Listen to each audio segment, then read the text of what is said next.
Going to study today Unit 2 Democracy. In this, we are going to cover what is democracy, what are the features of democracy, how it evolved, and what led to its emergence, its evolution.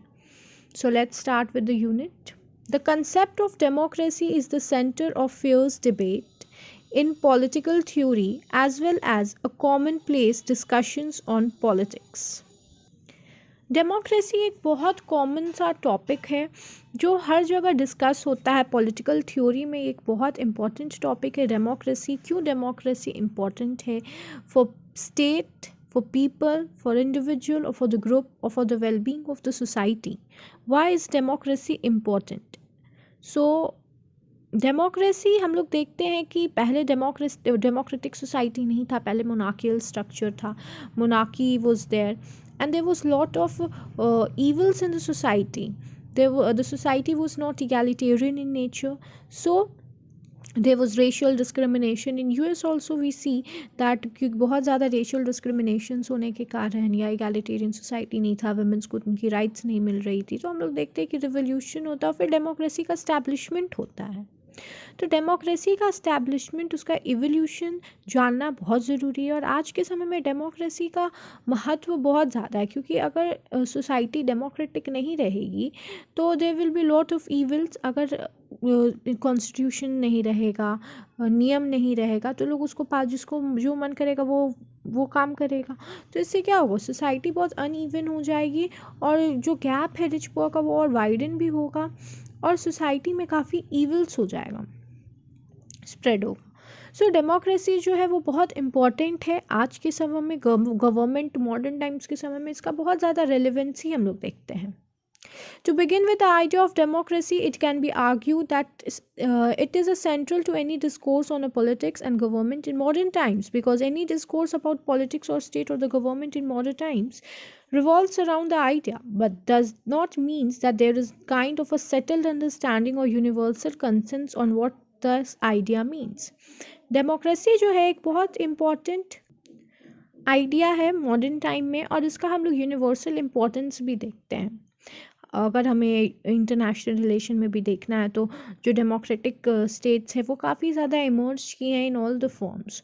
सो इसका relevancy in modern times जो है वो बहुत ज़्यादा है, उसको हम लोग इग्नोर नहीं कर सकते हैं। Therefore, there is a lot of confusion and challenges to its understanding as exactly what does democracy means and what does it means when we say that we are democratic. The term democracy has been used in a tradition western political thought since ancient times. जब हम लोग democracy के बारे में बात करते हैं तो हमें यह चीज़ जानना ज़रूरी है कि हमें डेमोक्रेसी की क्या ज़रूरत है, या अगर हम जब कहते हैं कि हम लोग डेमोक्रेटिक इन नेचर है, तो इससे पहले यह जानना ज़रूरी है कि डेमोक्रेसी एज अ वर्ड होता क्या है, इसका ट्रेडिशन क्या है। Western political thoughts ancient times में जो थॉट्स थिंकर्स थे उनका क्या कहना था डेमोक्रेसी को लेके। Democracy is a word used in a tradition of western politics. Democracy एक ऐसा वर्ड है जो वेस्टर्न पॉलिटिक्स में यूज़ होते आया है एंशिएंट टाइम्स से। यह एक ग्रीक वर्ड डेमोस से आया है। इसका मतलब होता है people. Cray stands for rule और गवर्नमेंट। डेमोक्रेसी का मतलब होता है रूल या government. Does literary democracy signifies the rule of people. Democracy का मतलब होता है वह जगह जहाँ पर पीपल रूल करते हैं, उसको हम लोग डेमोक्रेसी कहते हैं। क्योंकि डेमोक्रेटिक सोसाइटी में हम लोग देखते हैं कि वोटिंग होता है और पीपल इलेक्ट करते हैं अपने रिप्रेजेंटेटिव को। So it is called as the rule of people. Democracy as a form of government implies that the ultimate authority of the government is in the system that is vested in ordinarily people. So democracy एक ऐसा type of form of government है जिसमें जो policies, public policies बनती हैं वो people के लिए बनती हैं, उनके कंफर्ट के लिए बनती है, to serve the interest of the people. वहीं पे जब हम लोग डेफिनेशंस देखते हैं डिफरेंट स्कॉलर्स का, जैसे कि Bryce definition of democracy, the democracy is that form of government in which the ruling power of state is legally vested not in any particular class और classes like an aristocracy but in the members of the community as a whole. तो Bryce definition यह देते हैं democracy का कि यह एक ऐसा फॉर्म ऑफ गवर्नमेंट है जिसमें जो रूल करता है पावर स्टेट को, जो इलेक्टेड गवर्नमेंट होता है वो लीगली सब चीज़ को देखता है, सारे क्लास और क्लासेस के लिए एगैलिटेरियन उनका लुक रहता है, इक्वल राइट्स रहता है। यहाँ पर कोई एरिस्टोक्रेसी नहीं रहता है, stateless society, aristocracy is stateless society, तो कोई भी स्टेटलेस सोसाइटी नहीं रहता है। यहाँ पर स्टेट रहती है और सब कुछ लीगली चलता है। वहीं पे professor Seeley talks about democracy as a government in which everybody has a share. तो सेलिली का यह मानना है कि डेमोक्रेसी एक ऐसा फॉर्म ऑफ गवर्नमेंट है जिसमें सबका शेयर रहता है, सब अपना अपना भागीदारी देते हैं, सबका कंट्रीब्यूशन रहता है। अकॉर्डिंग टू विंस्टन चर्चिल जो है उन्होंने भी अपना पॉइंट ऑफ व्यू दिया है डेमोक्रेसी को लेके। Democracy is the worst form of government except all the others. Democracy has its flaws, but if we find an alternative to the idea of democracy is the best form of government as today. तो Winston Churchill का यह मानना है, ये criticise करते हैं democracy को, बोलते हैं कि ये बहुत वर्स्ट फॉर्म ऑफ गवर्नमेंट है, democracy is not a good form of government, इसमें बहुत सारे फ्लॉज हैं, लेकिन जब तक इसका ऑल्टरनेटिव नहीं आता है तब तक यह बेस्ट फॉर्म ऑफ गवर्नमेंट है to rule the state. Democracy is only an instrument of selection of government to rule or make laws by different methods and taking political decisions. मैक्रोफर्सन, इनका यह कहना है कि डेमोक्रेसी एक इंस्ट्रूमेंट है जिससे हम लोग गवर्नमेंट को सिलेक्ट करते हैं, रूल्स को मेक करते हैं और इससे डिफरेंट पॉलिटिकल डिसीजंस जो है वो हम लोग ले पाते हैं, क्योंकि कोई भी पॉलिटिकल डिसीजन को लेने के लिए स्टेट चाहिए। अगर स्टेटलेस सोसाइटी एनार्की है तो हम लोग कोई भी डिसीजन को नहीं ले सकते। तो कोई भी पॉलिटिकल डिसीजन को लेने के लिए स्टेट चाहिए। स्टेट तभी हो सकता है जब डेमोक्रेसी हो, जब वोटिंग हो। So everything is interlinked with each other. So democracy is very important in modern time. It is also said by the Winston Churchill. फिर हम लोग देखते हैं, it can be understood in two dimensions. Democracy को 2 dimensions में हम लोग अच्छे से समझ सकते हैं. पहला है अ गवर्नमेंट नैरो व्यू. एक नैरो व्यू है, एक ब्रॉड व्यू. नैरो व्यू जो है वो रिप्रेजेंट करता है the government by the people. जो गवर्नमेंट फॉर्म होता है लोगों के द्वारा, उसको कहते हैं a form of government narrow view. वहीं पे एक है broader view, a respect for human rights, human dignity, liberty, equality, fraternity, rule of law, etc. Democracy has both instrumental and instinct value. Instinct value of democracy lies in moral ally, anywhere superiority in giving political equality, whereas instrument value lies in the common goods of all, like giving a better leadership choice and minimizing the abuse of political power by distributing it equally among the citizens. Narrow view बोलता है कि ऐसा government जो लोगों के द्वारा बनाया हो. वहीं पे ब्रॉडर व्यू यह बोलता है कि एक ऐसा सोसाइटी हो जहाँ पर इक्वल राइट्स हो, ह्यूमन का डिग्निटी, लिबर्टी, इक्वालिटी सब मेंटेन हो, लॉ रहे. डेमोक्रेसी जो है वो इंस्ट्रूमेंटल एंड इंस्टिंक्ट वैल्यू, जो वैल्यूज़ होता है डेमोक्रेसी में, वो सब कुछ रहना चाहिए. एक इक्वालिटेरियन सोसाइटी हो, ये है एक ब्रॉडर व्यू. डेमोक्रेसी 2 टाइप्स के होते हैं, procedural and substantive. Successful democracy is holistic idea, it compasses both. 2 type के होते हैं. प्रोसीडियल क्या होता है, सब्सटैंटिव क्या होता है. Procedural aspect, political equality, effective institution, free and fair elections, legislative assemblies and constitutional government and good voter turns out. Procedural democracy is about free and fair election, fair competition among political parties, and political equality. And so the procedural democracy is about the set of procedures followed by the country, such as free and fair election, fair competitions among the political parties, and political equality. Procedural aspect यह है जहाँ पर procedure से, the word procedural itself says that कोई भी चीज़ जो procedure से चला रहा हो, जिसका कोई प्रोसीडियर हो. जैसे कि आप किसी भी लोग को, किसी भी जो हमारे रिप्रेजेंटेटिव होते हैं उनको आप वोट करते हो, तो उसका एक प्रोसीडियर है. अगर वो वोट पॉजिटिव वे में जाता है तो हम लोग देखते हैं कि वो इलेक्ट हो जाते हैं और फिर वो कॉन्स्टिट्यूशनल वे से डिफरेंट लेजिस्लेशंस बनाते हैं लेजिस्लेटिव असेंबली में. तो एक प्रोसीडियल एस्पेक्ट होता है जहाँ पर प्रोसीडियर से सब कुछ चलता है, कॉन्स्टिट्यूशन से चलता है, वोटिंग पैटर्न होता है, फ्री फेयर इलेक्शन होता है, कोई डिस्क्रिमिनेशन नहीं होता है. तो everything is according to procedure. वहीं पे एक सब्सटैंटिव एस्पेक्ट है, socio economic equality of citizens, tolerance for different opinion, rulers, accountability, respect. Procedure aspect जो है ना वो मेनली प्रोसीजर पे फोकस करता है. वहीं पे सब्सटैंटिव एस्पेक्ट हम लोग देखेंगे ये फोकस करता है economic aspect of the people पे. यहाँ पर socio economic equality of citizens को ज़्यादा महत्व दिया जाता है.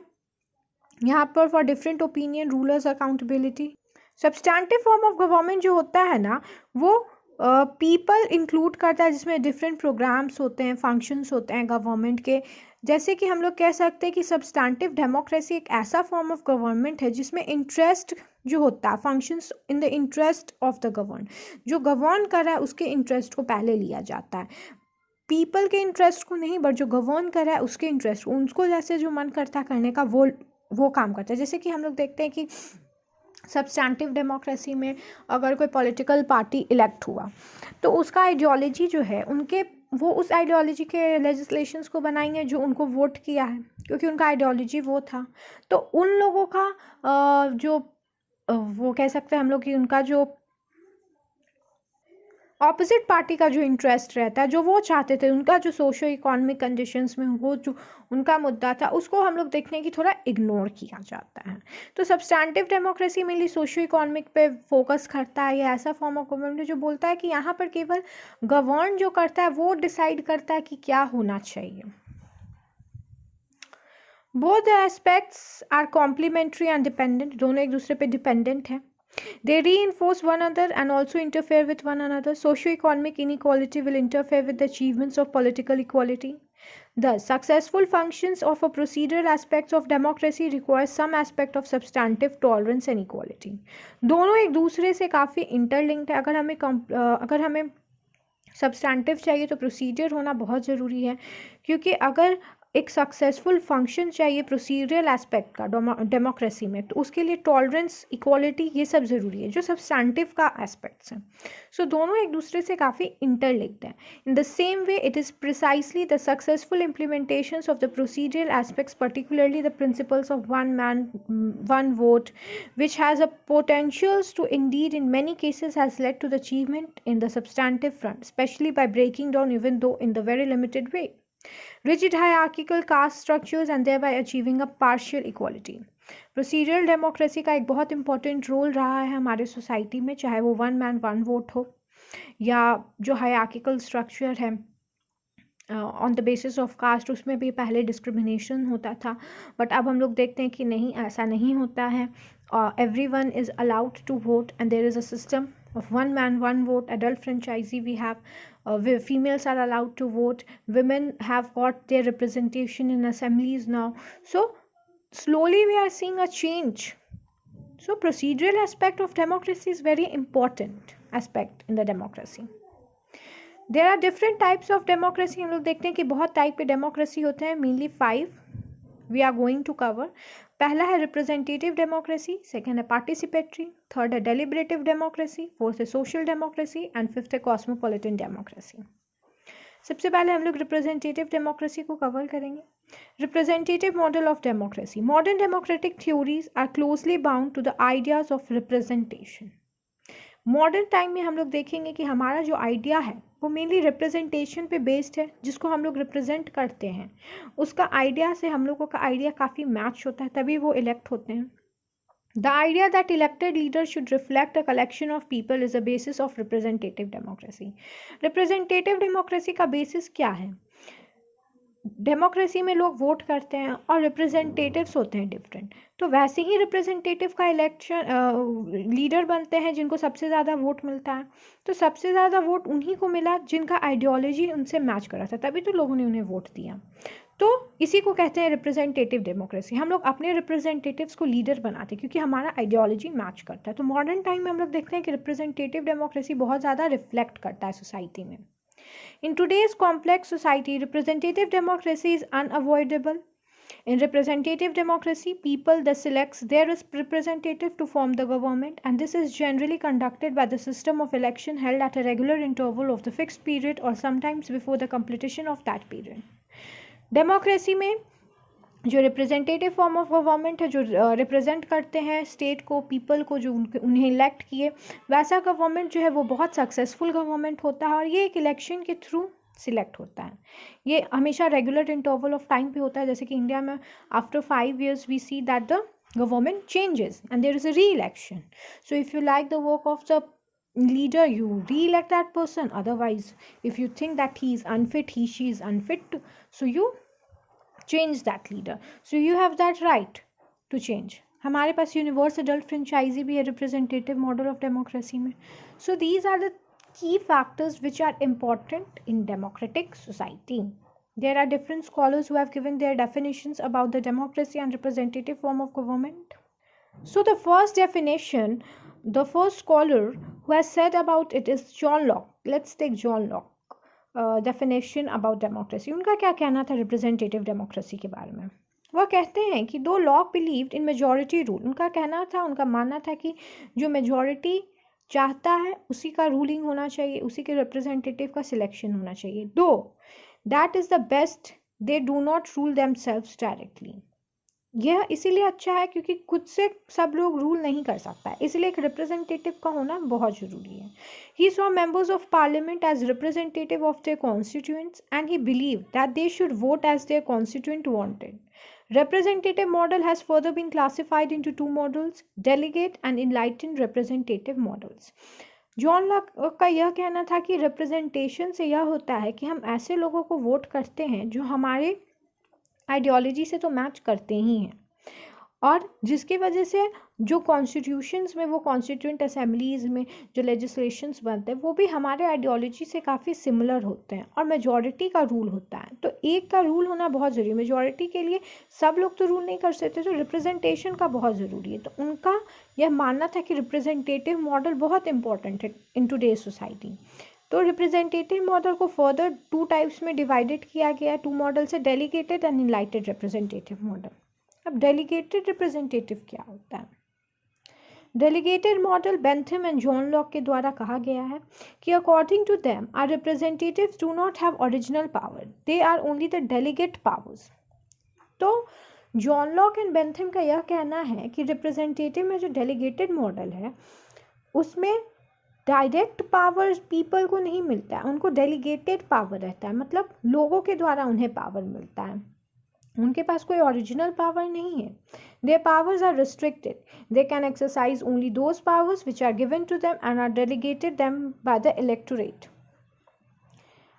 डेलीगेटेड मॉडल में यह भी वो कहते हैं कि उनके पास कोई डायरेक्ट पावर नहीं है. उनका यह नहीं है कि वो कुछ भी कर सकते. कॉन्स्टिट्यूशन है, कॉन्स्टिट्यूशन के अंदर आपको जो जो पावर्स हैं आप वही चीज़ को कर सकते हैं. Hence they should not have the freedom to make decisions and they should stick to the mandates of the people.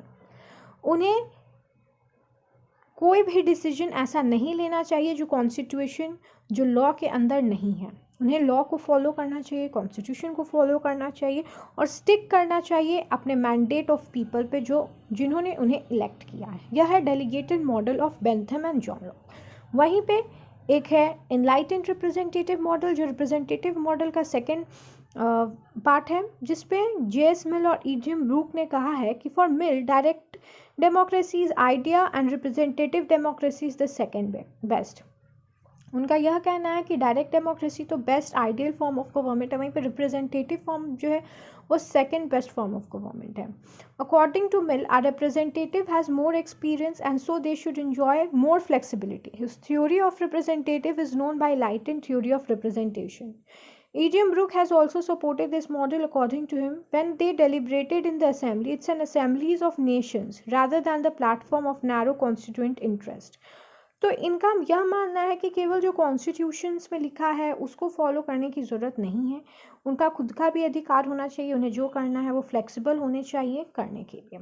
वहीं पे डेलीगेटेड मॉडल में कहा गया कि नहीं, वो मेजॉरिटी से इलेक्ट हुए हैं, इसीलिए उन्हें वही चीज़ करना चाहिए जो कॉन्स्टिट्यूशंस में कहा गया है, जो लॉ के द्वारा है. और वहीं पे elected representative, it is a different completely. It says that no, they should have right to freely do whatever they want. They should have right to do flexibly whatever they want to do. Significance of a representative model. Representative model का क्या significance है? यह बहुत important है. It has been considered as a most practical form of the government. यह बहुत practical form of government में हम लोग देखते हैं, क्योंकि अभी भी हम लोग देखते हैं कि हम लोग रिप्रेजेंटेटिव फॉर्म ऑफ गवर्नमेंट को ही चल रहा है मॉडर्न सोसाइटी में भी. Mainly in India we see that हम लोग अपने रिप्रेजेंटेटिव को चूज़ करते हैं, वो जाके लेजिस्लेशंस बनाते हैं कॉन्स्टिट्यूएंट असेंबलीज में. It enables the government to be in the hands of those greater experiences, more information and better education. यह उन लोगों के हाथ में जाता है, रिप्रेजेंट हम लोग उन लोगों को चूज़ करते हैं जो बेस्ट है, तो वो लोग बहुत एक्सपीरियंस होते हैं, उनके पास एक्सपीरियंस ज़्यादा होता है, इन्फॉर्मेशन ज़्यादा होता है, उनका एजुकेशन बेटर होता है, जिसकी वजह से वो अच्छा गवर्नमेंट को चला सकते हैं. It contributes to the stability of the government and preserve it from the turning into demagogy. इससे रिप्रेजेंटेटिव फॉर्म ऑफ गवर्नमेंट से एक चीज़ तो प्रिजर्व हो जाता है कि गवर्नमेंट जो है वो स्टेबल रहती है. अगर बहुत सारे लोग रूल करेंगे या एनार्की रहेगा स्टेट में, स्टेटलेस सोसाइटी रहेगा, तो इगैलिटेरियन सोसाइटी नहीं हम लोग स्टैब्लिश कर पाएंगे, इक्वालिटी नहीं रहेगी सोसाइटी में, तो जिसके वजह से स्टेबिलिटी नहीं रहेगी. स्टेबिलिटी के लिए वैसा सोसाइटी होने का ज़रूरी है, वैसा गवर्नमेंट फॉर्म होने का ज़रूरी है जो मेजॉरिटी रूल हो. तो रिप्रेजेंटेशन एक बहुत इंपॉर्टेंट फॉर्म ऑफ डेमोक्रेसी है, डेमोक्रेसी का पार्ट है. सेकंड आता है पार्टिसिपेटरी. पहले हम लोग रिप्रेजेंटेटिव देख लिए, अब पार्टिसिपेटरी डेमोक्रेसी. पार्टिसिपेटरी डेमोक्रेसी क्या होता है? It is a variant of a direct democracy. Direct democracy का ही एक ये वेरिएंट है. Many calls it a part of a less democracy. In a particular participatory democracy each person is given importance. There is a respect of human dignity. Supporters includes the Rousseau, Gandhi, M.N. Roy and J.P. Narayan. At the present, scholars like the Benjamin, Barbie, Carol, Bateman, Jacques and others supports it.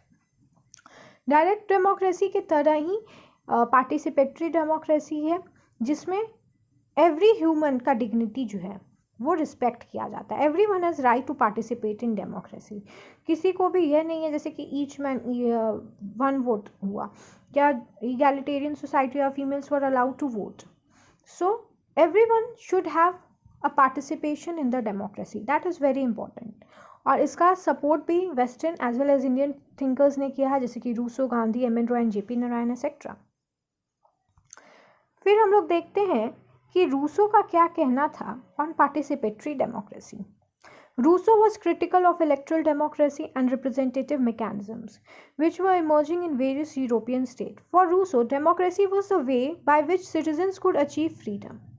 उनका यह मानना था Rousseau का कि democracy एक ऐसा वे है जिससे फ्रीडम मिल सकता है सिटीजन्स को, क्योंकि एक इगैलिटेरियन सोसाइटी फॉर्म होगा जिससे इक्वालिटी होगी सोसाइटी में. On the basis of caste, creed, religion, sex and racial discrimination will be not there. Any decisions will be not taken on the basis of any of the factors which are uneven or unequal for the people, whether it is hierarchical differences, nothing will be there.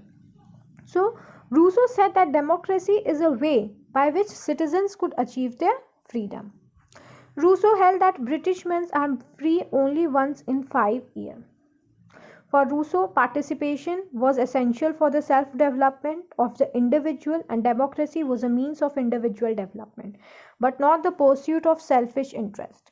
Rousseau का कहना था कि participation जो है वो democracy में बहुत important है. पार्टिसिपेटरी डेमोक्रेसी एक बहुत इंपॉर्टेंट फॉर्म ऑफ गवर्नमेंट है, फॉर्म है डेमोक्रेसी में, क्योंकि अगर आप पार्टिसिपेट नहीं कीजिएगा डेमोक्रेसी में तो आप अपने मुद्दे को नहीं रख पाइएगा. आपका जो इश्यूज़ है आप उसको नहीं रख पाइएगा, क्योंकि आपका इश्यूज़ आपके लीडर्स रखेंगे और लीडर से आपका आइडियोलॉजी मैच करता है. तो आप अगर वोट ही नहीं कर पाइएगा, अगर आप अपना रिप्रेजेंटेशन नहीं दीजिएगा, पार्टिसिपेशन नहीं दीजिएगा डेमोक्रेसी में, तो आपका इश्यूज़ कैसे सॉल्व होगा. तो सेल्फिश इंटरेस्ट को नहीं देखना चाहिए. इंडिविजुअल डेवलपमेंट के लिए, ग्रुप के लिए, सोशल इंटरेस्ट के लिए पार्टिसिपेशन डेमोक्रेसी में बहुत इंपॉर्टेंट है.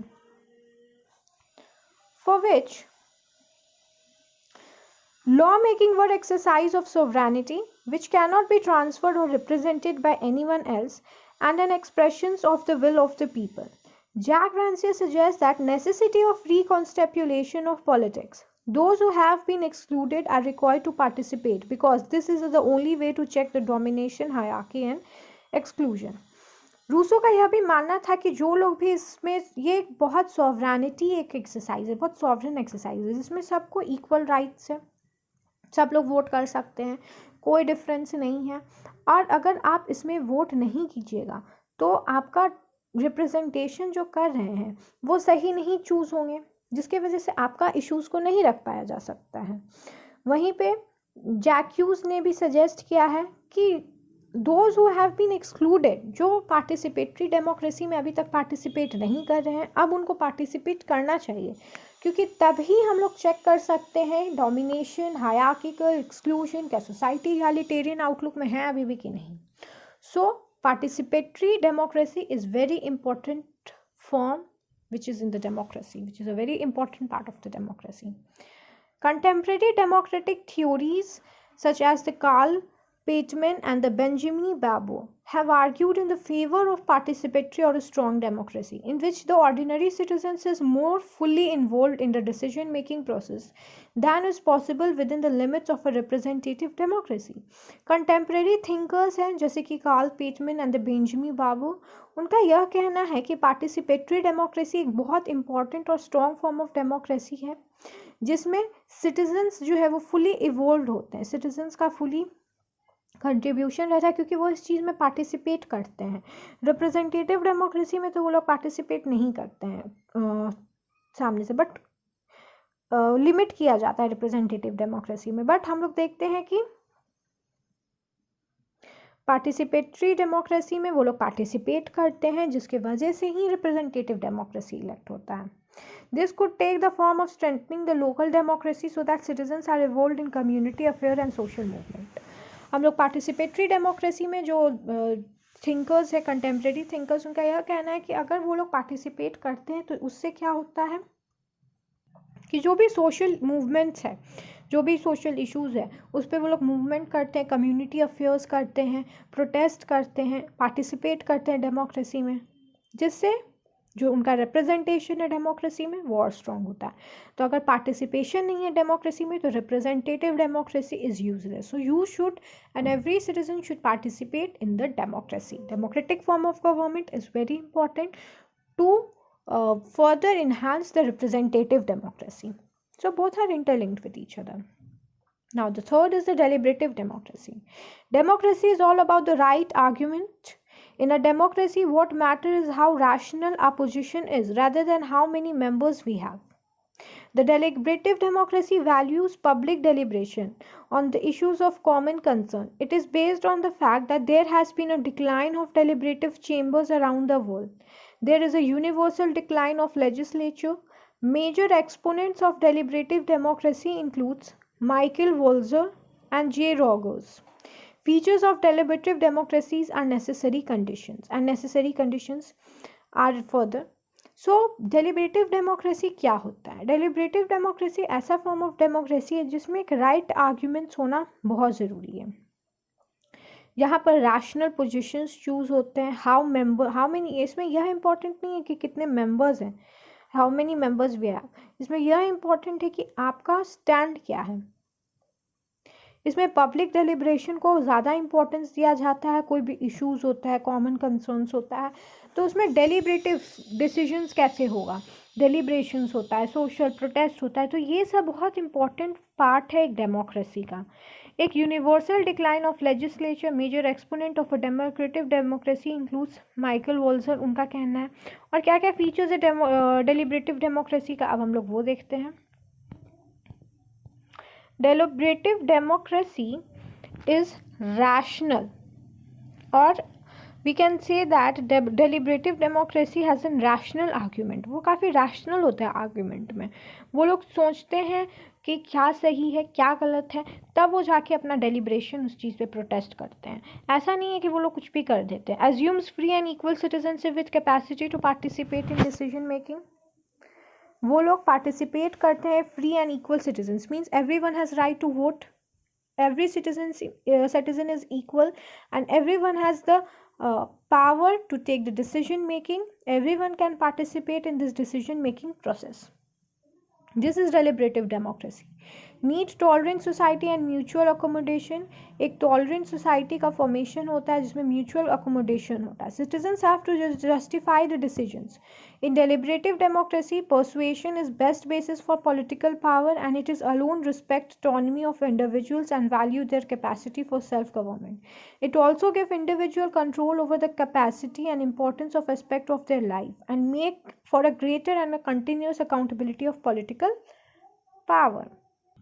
So mainly we can say that a deliberative democracy is a democracy in which group of people come together and make decisions on what policies should be made. So citizens have to justify the decisions. In a deliberative democracy, Persuasion is best basis for political power, and its alone respect autonomy of individuals and value their capacity for self-government. It also give individual control over the important aspects of their life and make a greater continuous accountability of political power. इसमें individuals को power रहता है, control रहता है कि वो क्या decision जो मेकिंग होता है डिसीजन मेकिंग में पॉलिटिकल पावर्स में वो उनका भी से होता है उसमें. So I hope this much is clear to you all. Now we have a social democracy. What is social democracy? It is a political power and economic philosophy that supports a greater reformist and a democratic approach to achieving socialism. It is a government system that has similar value to socialism but within a capacity capitalist framework. Social democracy supports a competitive economy with money while helping poor people whose jobs don't pay a lot. It also makes it easier for people to support themselves in a society by having more protections if they are unemployed or fall into poverty. Social democracy mainly economic approach पे based है. इसमें mainly उन लोगों के लिए social democracy है जो socially weaker section of society हैं, उनको हेल्प करना है. तो ऐसा कानून या ऐसा लेजिस्लेशंस या कॉन्स्टिट्यूशंस में ऐसा पास होना चाहिए बिल जो सोशली एंड इकोनॉमिकली हेल्प करे वीकर सेक्शन ऑफ सोसाइटी को और उनके प्रॉब्लम्स को रखें, उनके प्रोटेक्शन के लिए काम करें. जैसे कि unemployment is a very big issues in today's world. So socialism plays a very great role in this because if society, if the government is not going to work for the unemployment or poverty, it will leads to a larger gap between the rich and the poor. It will widen the gap. So it is important to have social democratic society also.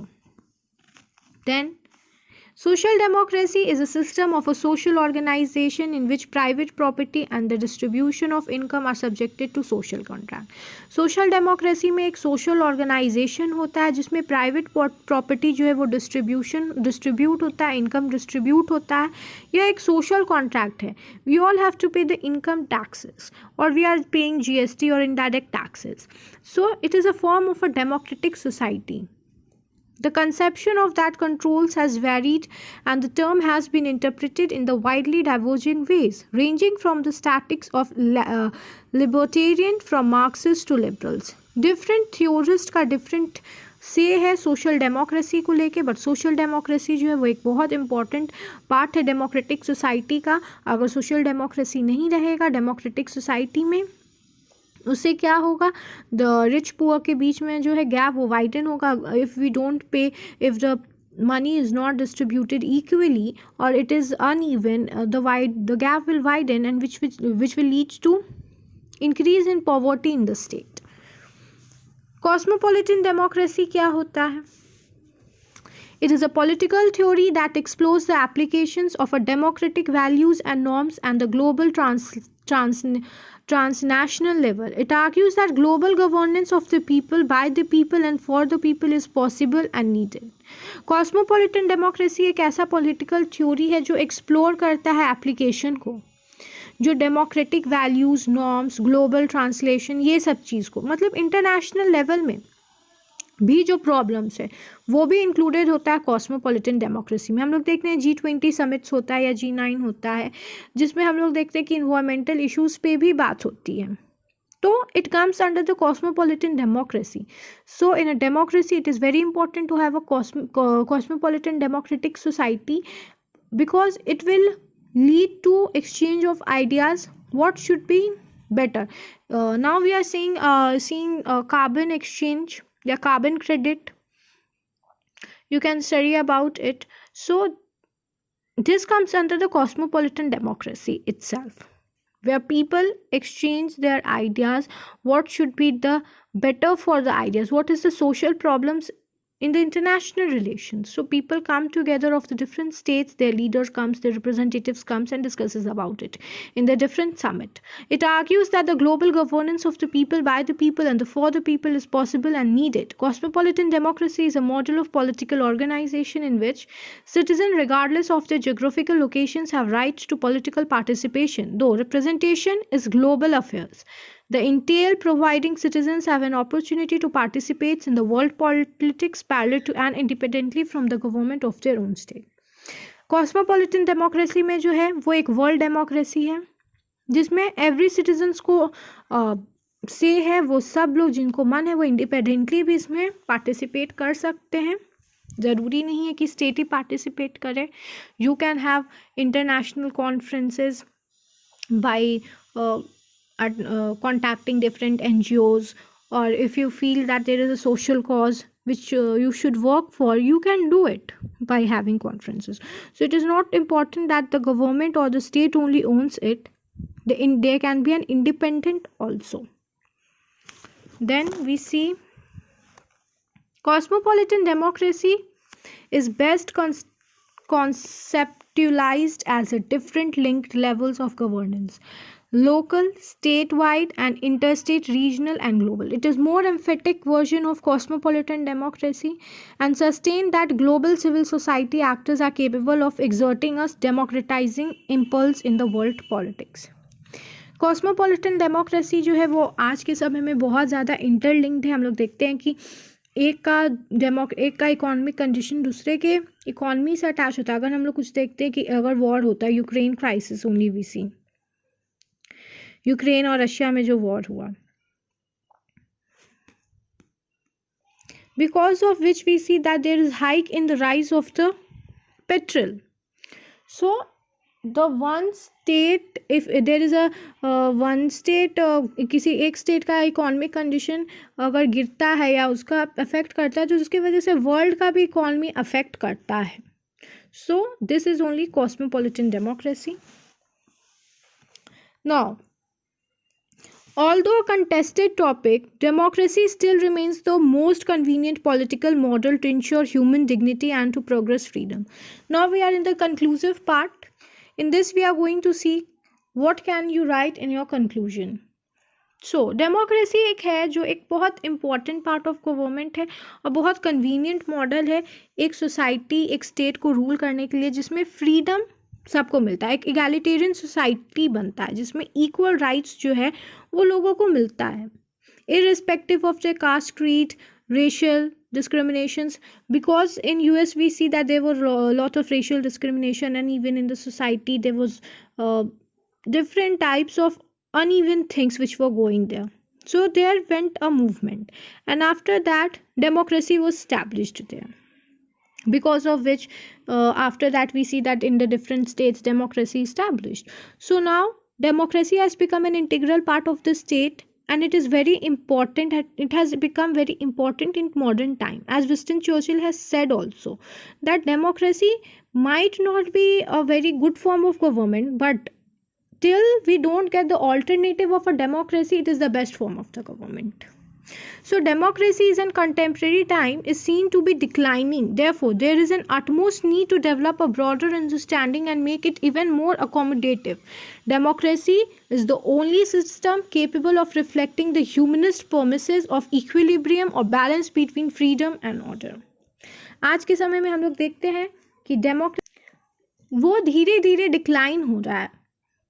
जो power में रहते हैं वो अपने तरीके से orders बनाते हैं, जो पावर रहते हैं, जिनके पास पावर रहता है वो जिनको जो मन करता है वो करते हैं, जिसकी वजह से डेमोक्रेटिक सोसाइटी जो था पहले जैसे रूल होता था वो अब ऐसे नहीं हो रहा है. In modern time we are seeing that it's important is decreasing day by day, but it should not happen like that. It should be equally balance between freedom and order. Freedom और order equally balance होके ही चलना चाहिए. ऐसा नहीं होना चाहिए कि आप कोई भी ऐसा ऑर्डर बना दें जो अगेंस्ट हो फॉर द पीपल.